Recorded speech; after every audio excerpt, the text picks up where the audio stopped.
नमस्कार, मैं हूं नीलम बिष्ट। स्वागत है आप सभी का आज के सत्र में। आज हम बात करेंगे इतिहास में स्थापत्य से संबंधित एक मुख्य विषय पर। 6ठी शताब्दी ईस्वी पूर्व में भारत में एक महत्वपूर्ण धर्म का उदय हुआ, बौद्ध धर्म। और बौद्ध धर्म से संबंधित कुछ प्रमुख स्थापत्य जिनका निर्माण इस समय किया गया, उन्हीं में से एक है स्तूप निर्माण की परंपरा। दरअसल में जो स्तूप शब्द है, इसका संस्कृत भाषा में अर्थ होता है थूहा, ढेर या फिर टीला।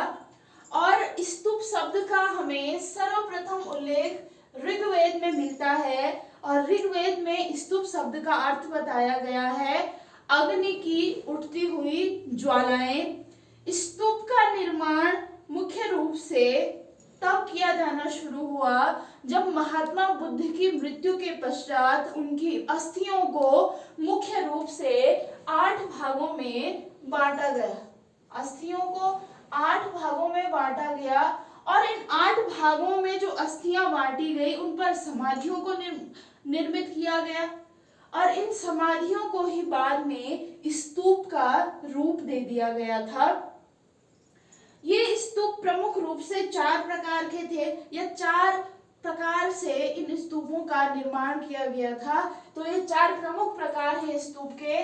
पहला है शारीरिक स्तूप, दूसरा आता है पराभौतिक स्तूप, स्तूप का तीसरा प्रकार है उद्देशिक स्तूप और चौथा प्रकार है संकल्पित स्तूप। इन चारों प्रकार के स्तूपों की अलग अलग विशेषताएं हैं। तो सबसे पहले हम समझ लेते हैं शारीरिक स्तूप किसे कहा जाता है। शारीरिक स्तूप वे स्तूप कहलाए जिनमें महात्मा बुद्ध की अस्थियों को तथा उनके शरीर के अंगों को रखा गया, जैसे कि नाखून, उनके केश तथा दांत इत्यादि को रखा गया। ये शारीरिक स्तूप कहलाए। इसी प्रकार से पराभौतिक स्तूप की मैं बात करूं तो पराभौतिक स्तूप उन स्तूपों को कहा जाता है जिनमें महात्मा बुद्ध के द्वारा प्रयोग में लाई गई वस्तुओं को रखा गया। उदाहरण के लिए महात्मा बुद्ध का जो भिक्षा पात्र था, उसे साथ में महात्मा बुद्ध की चरण पादुका, उनका आसन, तो ये सभी पराभौतिक स्तूप में रखे गए। इसी प्रकार से तीसरे प्रकार का स्तूप है उद्देशिक स्तूप।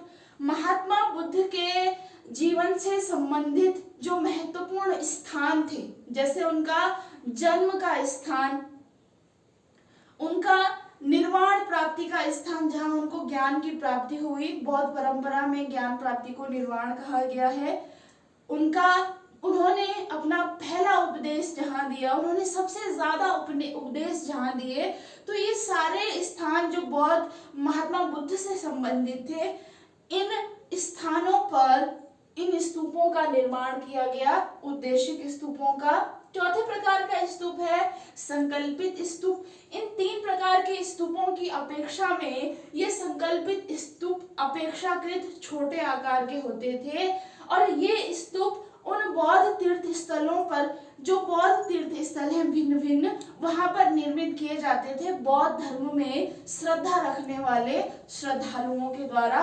तो ये 4 प्रकार के स्तूप थे। स्तूप की संरचना की बात की जाए, स्तूप की संरचना क्या थी, तो ये स्तूप सबसे पहले जमीन, सामान्यतः जो सामान्य भूमि है उससे थोड़ा ऊपर उठे हुए चबूतरे के ऊपर ये निर्मित किए जाते थे। और जैसा कि आप चित्र में देख सकते हैं, जमीन से ऊपर उठा हुआ ये हिस्सा जो चबूतरा है, इसको मेढ़ कहा जाता था और इस चबूतरे के चारों ओर बाउंड्री की जाती थी और इस बाउंड्री को या सुरक्षा दीवार को वेदिका का नाम दिया गया, जो कि इस स्तूप को सुरक्षा प्रदान करती थी। वेदिका और स्तूप के मध्य में ये वेदिका है और ये स्तूप है। इसके मध्य में जो बीच में खाली स्थान छूटता था, ये स्थान कहलाता था प्रदक्षिणा पथ। और इस स्थान का उपयोग किया जाता था स्तूप की परिक्रमा करने के लिए। हमारी धार्मिक मान्यताओं में कोई भी पवित्र तीर्थ स्थान है तो उसकी परिक्रमा करने की मान्यता है, और उस मान्यता के तहत ये स्तूप भी बना था। इस स्तूप की परिक्रमा के लिए इस पथ का निर्माण किया गया था और इसका नाम रखा गया था प्रदक्षिणा पथ। स्तूप का जो स्ट्रक्चर रखा गया था मेढी के ऊपर, चबूतरे के ऊपर, ये उल्टे कटोरे की आकृति में बना हुआ है और इस वाले भाग को कहा जाता था अंड, जो उल्टे कटोरे की आकृति है। आमलक या अंड इसको नाम दिया गया है। इसके ऊपर का जो हिस्सा है, सबसे शिखर वाला हिस्सा, ये कुछ सपाट होता था और इसके ऊपर धातु का कलश रखा जाता था और इसको नाम दिया गया है हर्मिका का। इसको हर्मिका कहा जाता था। और पूरे स्तूप में मैं अगर बात करूं तो स्तूप का सबसे पवित्र भाग हर्मिका ही होता था, जिसे देवताओं का निवास स्थान भी कहा जाता था। जैसे जो हिंदू धर्म के मंदिर मठ हैं, उन मंदिरों में जो गर्भगृह होता है, गर्भगृह में जिस देवता का या जिस देवता के लिए वो मंदिर समर्पित है उसकी मूर्ति होती है, वह गर्भगृह कहलाता है। तो ठीक वैसे ही हर्मिका पवित्र स्थान था। हर्मिका के ऊपर छत्र बने होते थे और सबसे ऊपर का स्थान स्तूप का कहलाता था यष्टि। तो इस प्रकार की स्तूप की संरचना होती थी। कुछ महत्वपूर्ण स्तूप जिनका निर्माण महात्मा बुद्ध के मृत्यु के पश्चात, महापरिनिर्वाण के पश्चात किया गया।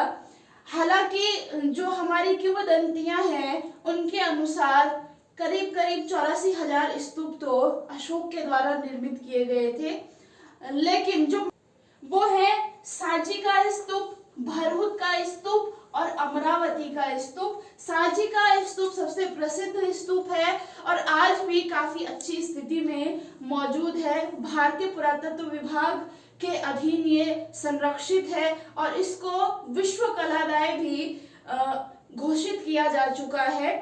वर्ल्ड हेरिटेज इसको घोषित किया जा चुका है।